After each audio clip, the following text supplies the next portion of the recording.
Hello student, class 9 का social science का question paper है मिड टर्म एग्जाम 24-25। तो जिनकी एग्ज़ाम नहीं हुए उनके लिए इम्पॉर्टेंट है ये, तो इसे अच्छी तरह से प्रैक्टिस कर लीजिएगा। तो इम्पॉर्टेंट है, और जिनके एग्ज़ाम हो गए वो अपने आंसर चेक कर लो। तो चलिए स्टार्ट करते हैं इसका सोल्यूशन। और इसकी प्लेलिस्ट के लिंक मैंने डिस्क्रिप्शन में डाले हुए। इंपॉर्टेंट है आपके फाइनल एग्ज़ाम के लिए, मिड टर्म एग्ज़ाम के लिए, तो प्लेलिस्ट को ज़रूर चेक कर लेना, लिंक मैंने डिस्क्रिप्शन में डाला हुआ है। तो चलिए स्टार्ट करते हैं इसका सोल्यूशन। तो फर्स्ट क्वेश्चन है, who led the Bolshevik party during the Russian revolution. तो रशियन रेवोल्यूशन के टाइम पे बोल्शेविक पार्टी का नेतृत्व किसने किया था? तो ये है कार्ल मार्क्स ने, लियोन ट्रॉट्स्की ने, व्लादिमीर लेनिन ने, कि जोसेफ स्टालिन ने।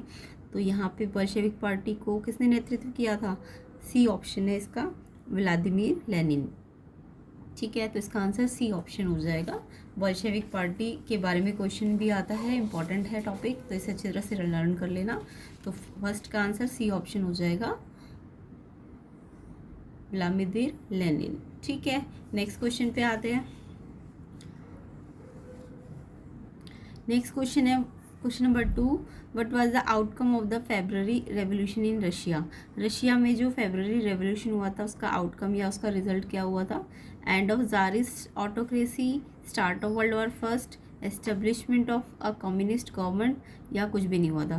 तो यहाँ पे जैसे ही फेब्रुअरी रेवोल्यूशन जो हुआ था वो ख़त्म हुआ, उसका आउटकम ये हुआ कि उससे ज़ारिस्ट ऑटोक्रेसी जो थी वो एंड हो गई। तो ए ऑप्शन इसका आंसर है। तो सेकंड क्वेश्चन का आंसर ए ऑप्शन है, एंड ऑफ ज़ारिस्ट ऑटोक्रेसी। ठीक है, नेक्स्ट क्वेश्चन देखेंगे। नेक्स्ट क्वेश्चन है question number 3, what was the name of Hitler's autobiography. बहुत इंपॉर्टेंट है, बहुत ज़्यादा बार आता है ये। तो हिटलर की जो ऑटोबायोग्राफी थी उसका नाम क्या था? Main camp, Das Kapital, the communist manifesto, की माई स्ट्रगल। तो ये याद करके जाना, इस हिटलर की जो ऑटोबायोग्राफी है उसका नाम है मेन कैम्प। ए ऑप्शन इसका करेक्ट है, ए ऑप्शन इसका करेक्ट है। ठीक है, नेक्स्ट क्वेश्चन देखेंगे। नेक्स्ट क्वेश्चन है question number 4, the Himalayas are an example of which type of mountains. तो हिमालय किस टाइप के माउंटेन्स है? ब्लॉक माउंटेन्स है, वॉल्केनिक माउंटेन्स है, फोल्ड माउंटेन्स है, कि रेजिडुअल माउंटेन्स है। तो ये क्योंकि दो रॉक से कॉलिजन होने के कारण बनते हैं, जिससे ऊपर की तरफ कंप्रेशन के कारण ऊपर की तरफ पहाड़ बन जाता है ना। तो ये फोल्ड माउंटेन्स है।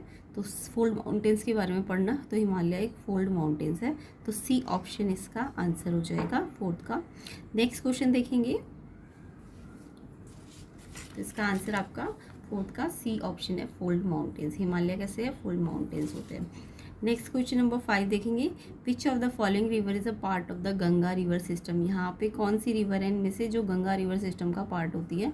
तो गंगा रिवर के अंदर यमुना जो है गंगा रिवर का पार्ट है। तो यमुना ऑप्शन इसका सही है, फिफ्थ का आंसर, यानी कि ए ऑप्शन है, Yamuna river.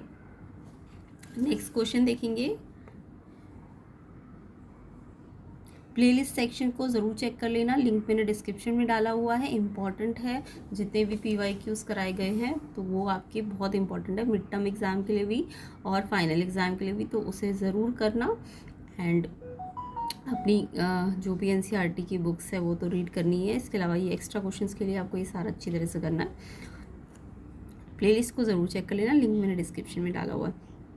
The river Narmada flows through which of the following rift valleys. तो यहाँ पे पूछा है रिवर नर्मदा फ्लो करती है कौन सी रिफ्ट वैली से। तो यहाँ पे Vindhya range and Aravalli range, Satpura range, Vindhya range, Aravalli range, Himalaya range, western ghat, Vindhya range. इसका आंसर है Satpura range and Vindhya range, B option. Option B इसका करेक्ट है।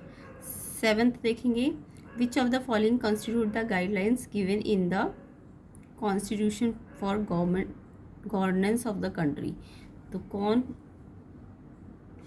सी गाइडलाइन कंस्टिट्यूट करती है गवर्नेंस को? तो फर्स्ट है फंडामेंटल राइट एंड ड्यूटीज़, ये ABCD कर लेना इसको। फंडामेंटल राइट एंड ड्यूटीज़, की directive principles of state policy, की लॉज इन द कॉन्स्टिट्यूशन, या कुछ भी नहीं। तो यहाँ पे directive principle of state policy governance of country के लिए ज़रूरी है ना। तो इसका आंसर आपका बी ऑप्शन है, B option, directive principles of state policy. चलिए नेक्स्ट क्वेश्चन देखेंगे। Question number 8, which of the following countries inspired the concept of fundamental rights in the Indian constitution. यहाँ पे पूछा है कौन सी कंट्री है जो इंस्पायर्ड हुई है किससे, the concept of fundamental right in the Indian constitution. जो इंडियन कॉन्स्टिट्यूशन में फंडामेंटल राइट का कॉन्सेप्ट है उससे कौन सी country, which of the following country inspired, किसने इंस्पायर्ड किया है इंडिया को। ठीक है, यूनाइटेड किंगडम ने, यूनाइटेड स्टेट ऑफ अमेरिका ने, फ्रांस ने, सोवियत यूनियन ने। तो इसमें आएगा United States of America.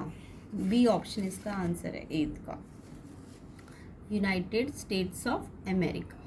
Next question देखेंगे। नेक्स्ट क्वेश्चन है आपका 9th,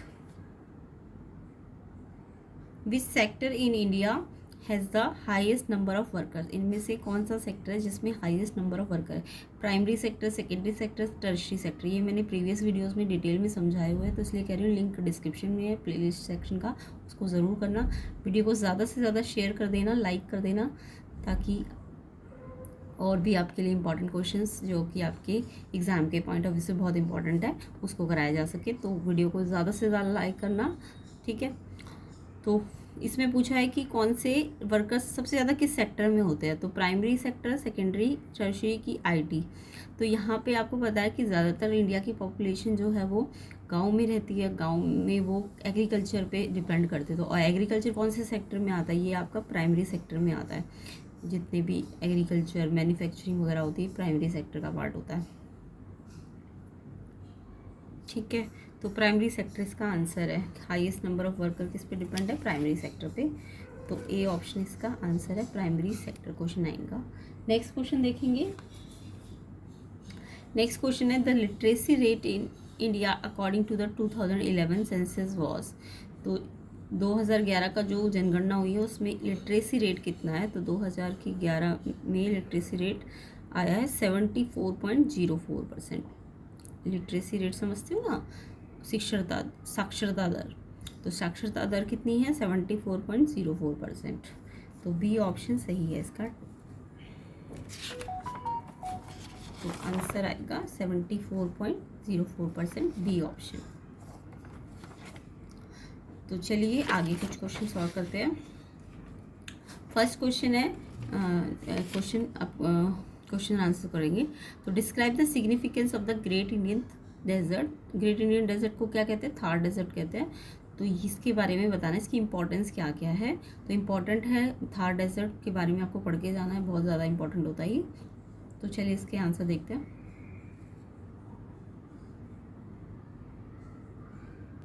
तो देखिए इसे आप पॉइंट बना के भी लिख सकते हैं। जो ग्रेट इंडियन थार डेजर्ट है वो इकोसिस्टम देता है, बायोडाइवर्सिटी रिच होता है, बायोडाइवर्सिटी रिच है। इसके अंदर फ्लोरा फोना होते हैं ना, बहुत सारे टाइप के एनिमल्स, प्लांट्स पाए जाते हैं। तो ये बायोडाइवर्सिटी रिच एनवायरनमेंट देता है, ये ऐसा इकोसिस्टम प्रोवाइड करता है। तो फर्स्ट पॉइंट आप इसमें ये लिख सकते हैं। नेक्स्ट पॉइंट देखेंगे। नेक्स्ट पॉइंट पे आप लिख सकते हैं कि जो समर मानसून होता है वो अट्रैक्ट होता है इस तरफ, थार डेजर्ट की तरफ, एंड इससे रेनफॉल आती है इंडिया में। और उससे नेक्स्ट पॉइंट पे आप लिख सकते हो जो मिनरल्स हैं, mica, gypsum, copper, marble, asbestos, rock, phosphate, ये जितने भी मिनरल्स हैं, मिनरल ऑयल, नेचुरल गैस, ये सब इकोनॉमिकली किससे मिल रहे हैं हमको, ये हमें थार डेजर्ट से मिलते हैं, जो कि इकोनॉमिकली बहुत इंपॉर्टेंट होते हैं। तो थार डेजर्ट की आपको इंपॉर्टेंस बतानी है। नेक्स्ट देखेंगे। नेक्स्ट है, नेक्स्ट इसका वैसे तो क्वेश्चन पे डिपेंड करेगा कि आपका 3 मार्क्स का क्वेश्चन है तो आप 3 पॉइंट लिखना, 4 मार्क्स का है तो 4 पॉइंट्स लिखना, ठीक है। तो it has strategic importance as it acts as a barrier between India and Pakistan. बाकी ये स्ट्रैटेजिक भी इंपॉर्टेंट है क्योंकि ये इंडिया एंड पाकिस्तान के बीच में बैरियर का काम करता है। नेक्स्ट है ड्यू टू फिजिकल डाइवर्सिटी, क्योंकि फिजिकल डाइवर्सिटी भी है थार डेजर्ट में, तो इसके कारण यहाँ पे बहुत ज़्यादा टूरिस्ट आते हैं इंडिया में, जिससे टूरिस्ट के कारण इनकम होती है इंडिया की, है ना। तो मतलब इकोनॉमिकली बहुत फ़ायदेमंद है। उसके अलावा यहाँ पे सेमी एरिड रीजन्स है थार के, वो एनिमल हर्डिंग के लिए सुटेबल होते हैं। सॉइल जो मिलती है यहाँ की फर्टाइल होती है, और availability of water for irrigation purpose से हम एग्रीकल्चरल लैंड को पानी भेज सकते हैं। तो ये सब इसके फ़ायदे हैं। तो इतने सारे नहीं लिखने, आपको डिपेंड करेगा आपके क्वेश्चन पे, 3 मार्क्स का है कि 4 मार्क्स का है। तो आई होप क्वेश्चन समझ आ गया होगा। नेक्स्ट क्वेश्चन पे आते हैं। नेक्स्ट क्वेश्चन है, what are the key features of the preamble of the Indian constitution. Preamble जो सबसे पहले आपके संविधान में जो फर्स्ट पेज होता है, प्रीएम्बल कहते हैं उसको, है ना। तो उसकी प्रीएम्बल के अंदर क्या क्या फीचर्स होती है, जो इंडियन कॉन्स्टिट्यूशन की प्रीएम्बल है, प्रस्तावना है, उसका क्या क्या फीचर है, इंपॉर्टेंट है ये क्वेश्चन बहुत ज़्यादा। तो चलिए इसका आंसर करते हैं, बाकी इसको भी एक साथ देख लेंगे। Why should we accept the constitution made by assembly more than 50 year ago. तो हम जो कॉन्स्टिट्यूशन है जो 50 ईयर एगो पहले बना था, वो आज भी एक्सेप्ट किया जा रहा है। क्यों किया जा रहा है, तो इसका भी आंसर देख लेते हैं। तो देखो, प्रीएम्बल की फीचर्स पूछी, प्रस्तावना की फीचर्स क्या क्या है। तो the features of preamble are, क्या क्या है प्रस्तावना, क्या क्या बताती है। It state the source from which the constitution derive, ये वो सोर्स के बारे में बताती है जहाँ से हमने अपना कॉन्स्टिट्यूशन डिराइव किया, लिया है। एंड इसकी अथॉरिटी के बारे में बताती है। ये डिक्लेयर करती है नेशन कमिटमेंट की वो लोगों को जस्टिस दे, सिक्योर जस्टिस को सिक्योर करे, लिबर्टी को सिक्योर करे, इक्वालिटी दे लोगों को। तो ये सब के बारे में ये डिक्लेयर करती है नेशन को। उसके अलावा it lays down the objective of the constitution, ये और कॉन्स्टिट्यूशन का क्या ऑब्जेक्टिव है उसके बारे में बताती है। एंड मेंशन करती है territory over which the constitution shall extend, किस टेरिटरी तक हम अपने कॉन्स्टिट्यूशन को एक्सटेंड कर सकते हैं। तो ये सब प्रस्तावना के अंदर बताया जाता है, ठीक है। तो ये इसका आंसर है। नेक्स्ट क्वेश्चन था कि 50 ईयर के बाद भी हम कॉन्स्टिट्यूशन को क्यों अडॉप्ट कर रहे हैं। तो इसका आंसर है its relevance lies in its core principle of democracy. तो जो डेमोक्रेसी है जो पहले से बनी हुई थी, वो क्या कर रही है, उसमें विश्वास है, उसके प्रिंसिपल्स पे आज भी विश्वास है। सेक्युलरिज्म के बारे में बता रहा था पहले भी, तो क्योंकि ये इस पे बेस्ड है, डेमोक्रेसी पे, सेक्युलरिज्म पे, सोशल जस्टिस पे, और ये कंटिन्यू कर रहा है क्योंकि ये इसी पे बेस्ड था। तो आज भी इसकी ज़रूरत है, डेमोक्रेसी की आज भी ज़रूरत है, सोशल जस्टिस, सेक्युलरिज्म, इन सब की आज भी ज़रूरत है ना। तो इसलिए ये जो है इंडियन पीपल के एस्पिरेशन पे खरा उतरता है। इसलिए आज भी 50 ईयर्स के बाद भी हम इसको अडॉप्ट किए हुए हैं, ठीक है। तो ये इसका आंसर है। नेक्स्ट क्वेश्चन है आपका, how does human capital formation contribute to economic growth. तो कैसे human capital formation economic growth में कंट्रीब्यूशन देता है, इसका क्या योगदान है। जो मानव पूंजी है, मानव पूंजी निर्माण, उसका इकोनॉमिक ग्रोथ में क्या योगदान है। इंपॉर्टेंट है, मानव पूंजी के बारे में क्वेश्चन आता है। तो देखिए क्या करेंगे इसका आंसर। मानव पूंजी का मतलब समझते हैं ना, आपकी जो लोग है वो ही क्या है, एक तरह से कैपिटल है। तो जो ह्यूमन कैपिटल है वो भी एक तरह से क्या है, एक कैपिटल का काम कर रही है। तो ह्यूमन कैपिटल क्या कर रही है, अगर साइंस और एजुकेशन और मैनेजमेंट के अगर फील्ड में देखें तो ये इनोवेशंस को बढ़ावा दे रही है, सोशल वेलबींग को बढ़ावा दे रही है, इक्वालिटी को बढ़ावा देती है, इंक्रीज़ करती है productivity and rate of participation, और सबके पार्टिसिपेशन रेट को बढ़ाती है। जो कि क्या कर सकते हैं, अगर पार्टिसिपेशन रेट बढ़ेगा तो इससे इकोनॉमिक ग्रोथ ज़्यादा से ज़्यादा होगी। तो ये सब किस कारण से हो रहा है, ह्यूमन कैपिटल के थ्रू हो रहा है। अदरवाइज़ जो बाकी की प्रोडक्शन है, प्रोडक्शन के मीन्स है, वो बिना ह्यूमन के क्या नहीं हो सकते, उनको हम यूज़ में नहीं ला सकते। तो उनको यूज़ में लाना है ढंग से, या इनोवेशंस बढ़ानी है, इक्वालिटी बढ़ानी है, प्रोडक्टिविटी बढ़ानी है, तो उसमें ह्यूमन कैपिटल का बहुत बड़ा रोल है। तो उसका रोल याद करना है आपको, इम्पॉर्टेंट होता है। नेक्स्ट क्वेश्चन है, discuss the causes and consequences of the October revolution of 1917 in Russia. Russia में जो अक्टूबर रिवोल्यूशन हुआ था 1970 का, इंपॉर्टेंट है अक्टूबर रेवोल्यूशन। तो उसके क्या कारण थे, उसके क्या कॉन्सिक्वेंसेज थे, ये सब आपको बताना है। तो इंपॉर्टेंट है ये, इसको भी आपको अच्छी तरह से रिवाइज करना है। तो शॉर्ट इसके क्या क्या इफेक्ट हुए थे, फूड सप्लाई की कमी हो गई थी, है ना, और ब्लड संडे मस्कार हुआ था, और वर्ल्ड वॉर फर्स्ट हुआ था इसके कारण, है ना। ये सब इसके इफ़ेक्ट थे जो ये रेवोल्यूशन हुआ था। बाकी इन सब के कारण ये सारी चीज़ें हुई थी। फूड सप्लाई कम हो गई थी जिसका कारण से ये रेवोल्यूशन को बढ़ावा मिला। ये वाला मस्कार जो हुआ था, ब्लड संडे मस्कार, ठीक है। तो ये सब इसके रीजंस थे, और मेन रीज़न था ऑटोक्रेसी, ये सबसे बड़ा कारण था इस रेवोल्यूशन का।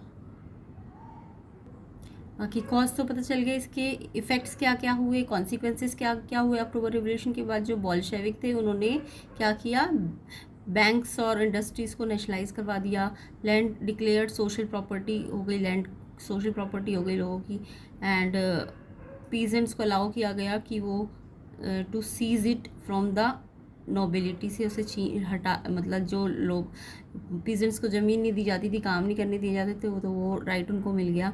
एंड अर्बन एरिया में जो हाउसेस थे वो उनको पार्टीशन कर दिया गया अकॉर्डिंग टू फैमिली रिक्वायरमेंट। तो ये सब उसके इफेक्ट थे अक्टूबर रिवोल्यूशन के, तो ये इफेक्ट भी आपको याद करने हैं।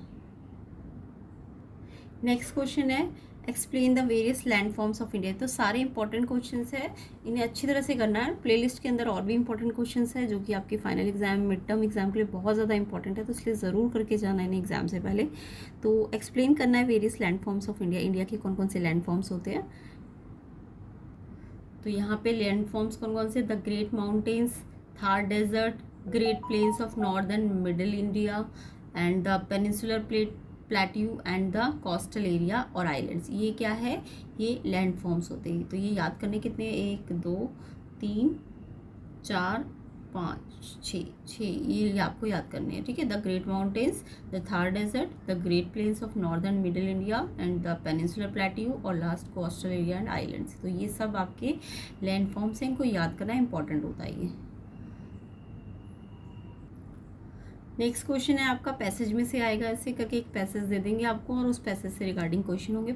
मोस्टली क्वेश्चन आपको पैसेज के अंदर ही मिल जाएंगे, तो क्वेश्चन के आंसर। तो देखो ये पैसेज आपका किसके ऊपर है, नाजी आइडियोलॉजी के बारे में है, तो इसे आपको पढ़ना है, पहले पढ़ लेना इसे फिर आंसर्स देने। तो फर्स्ट क्वेश्चन है इसमें, who were supposed to get a preliminary training in the Nazi ideology. तो जो नाजी आइडियोलॉजी थी उसमें ट्रेनिंग किनको दी जाती थी, किनको दी जाती थी। तो देखो यहाँ लिखा है all boys between the age of 6 and 10। जो बॉयज़ होते थे एज ऑफ 6 and 10 उनको क्या करना होता, उनको ट्रेनिंग दी जाती थी नाजी आइडियोलॉजी की। तो यहाँ पे all boys between age of 6 and 10 लिखना है आपको फर्स्ट क्वेश्चन में। तो फर्स्ट क्वेश्चन का आंसर आपको मिल गया, all boys between age of 6 and 10, ठीक है, उनको ट्रेनिंग दी जाती थी। किसके बारे में, नाजी आइडियोलॉजी के बारे में। नेक्स्ट क्वेश्चन है what did they do at the end of the training. जब ट्रेनिंग खत्म हो जाती थी तब क्या करते थे वो, तो इसका आंसर भी यहाँ पे है, at the end of training they had to take the oath of loyalty to Hitler. तो ये क्या लेते थे, ये शपथ लेते थे हिटलर के प्रति अपनी लॉयल्टी की, जब उनकी ट्रेनिंग खत्म हो जाती थी। तो किसके प्रति अपनी लॉयल्टी शो करते थे, ये हिटलर के प्रति। तो वो एक ओथ लेते थे, शपथ लेते थे। तो यहाँ पे बताना है कि वो क्या करते थे, eight the end of training oath लेते थे। ओथ मतलब शपथ होती है, शपथ लेते थे कि वो हिटलर के प्रति अपनी वफादारी दिखाएंगे। और वो शपथ भी आपको पूछा है क्वेश्चन, नेक्स्ट क्वेश्चन इसमें यही है कि what oath did they take, वो कौन सी ओथ लेते थे, कौन सी शपथ लेते थे। तो यहाँ पे देखो उसकी उनकी ओथ लिखी हुई है, क्या ओथ होती थी, देखो ये है oath. In the presence of this blood banner, which represent our father, I swear to devote all my energy and my strength to the savior of our country। तो ये सारी शपथ लिखनी होती है आपको, ये यहाँ से यहाँ तक है बस, ये हाँ यहाँ से यहाँ तक ये पूरी शपथ है, ठीक है, यहाँ इनसे लेके गॉड तक। तो ये शपथ वो लेते थे eight the end of training. तो मोस्टली आंसर्स आपको इसी में मिल जाएंगे, पैसेज में ऐसा नहीं है, पैसेज पढ़ लेना अच्छी तरीके से। नेक्स्ट क्वेश्चन देखेंगे, नेक्स्ट क्वेश्चन आपका पॉवर्टी के ऊपर पैसेज है। तो पॉवर्टी के बारे में बताया गया किन किन स्टेट्स पे पॉवर्टी है ज़्यादा, कितनी पॉवर्टी है, ठीक है, उसके लिए सरकार ने पॉवर्टी को कम करने के लिए क्या क्या काम किए हैं। तो ये क्वेश्चन भी अलग से आ सकता है, पॉवर्टी को कम करने के लिए सरकार ने क्या क्या प्रोग्राम चलाए हैं, ठीक है, और पॉवर्टी के क्या कारण है, इनको भी आपको याद करना है।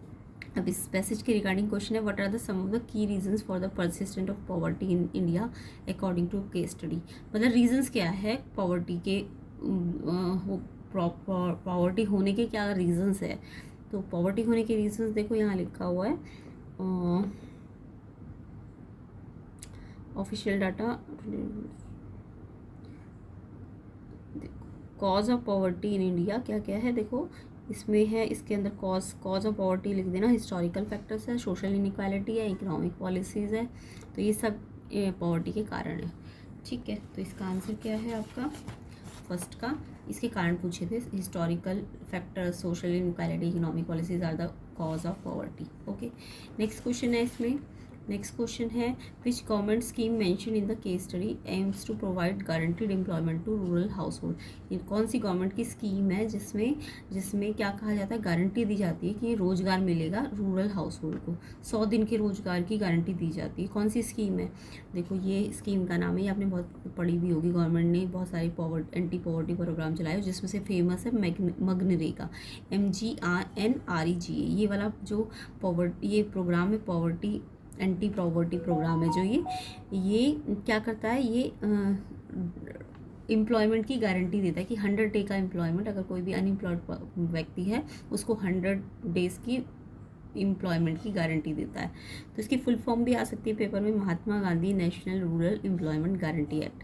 तो ये क्या गारंटी देता है? अभी जो मैंने बताया कि ये गारंटी देता है एम्प्लॉयमेंट को गाँव में देता है, ठीक है, शहरों में नहीं, गाँव के लिए होता है ये क्वेश्चन भी पूछ सकते हैं ये कहाँ पे अप्लाई होता है? रूरल हाउस होल्ड में, गाँव के, शहरों में नहीं होता, ये रूरल में होता है। गाँव में अगर कोई व्यक्ति बेरोजगार है तो उसको 100 डे का काम गवर्नमेंट देगी, ठीक है, तो उससे उसको एम्प्लॉयमेंट मिल जाएगा। तो ये कौन सी स्कीम है? ये इंपॉर्टेंट है, मनरेगा। और कहाँ लगती है ये? रूरल एरियाज़ में, शहरों में नहीं होती है, ठीक है। इसके अलावा एक और स्कीम है, वैसे तो स्कीम इस मेन तो मनरेगा एम्प्लॉयमेंट गारंटी देता है, दूसरी और भी स्कीम्स है जैसे PDS पब्लिक डिस्ट्रीब्यूशन सिस्टम, एक प्रधानमंत्री आवास योजना, ये तो आप पढ़ते हुए आ रहे होंगे। तो इससे क्या हुआ, पॉवर्टी को रोकने में मदद मिलेगी।